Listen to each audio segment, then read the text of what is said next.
The action of 13 August 1780 was minor naval battle fought off the old head of Caennaise-la, in which the 64-gun privateer French ship of the line Comte d'Artois fought two British Royal Naval ships during the American Revolutionary War. After the success of the George Rodneys brought some relief to Gibraltar, which involved the capture of a Spanish convoy off Cape Finisterre. 8 days later, the Battle of Cape St. Vincent, his fleet returned to Britain in March. One of the ships, HMS Beanfazant under John McBride, sailed back with them and kept a watch of the Irish coast in order to report if there were any movements by Spanish and French fleets towards there. Reports in early August of a large French privateer, the 64-gun Comte d'Artois, having sailed from Brest to cruise off the Irish south coast, was at once to be dealt with. McBride was ordered to sail in company with the 44-gun HMS Cairn and to capture the dangerous vessel. After several days in search of the vessel, a mysterious sail was finally sighted early on the 13th of August.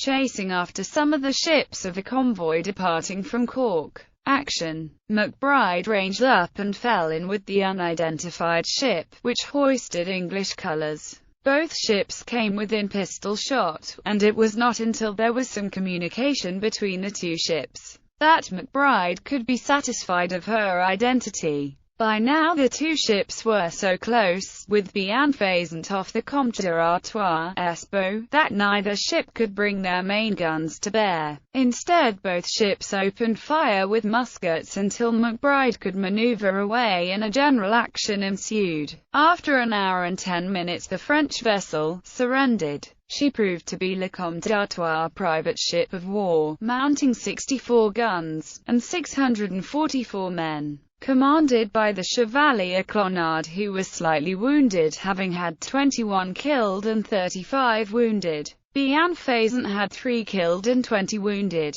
The Cairn had only joined the action towards the end of the engagement and only had a single man wounded. The capture had an unusual sequel, for just over a year later, and under a different captain, Beanfazant captured another privateer, this time named Comtesse d'Artois.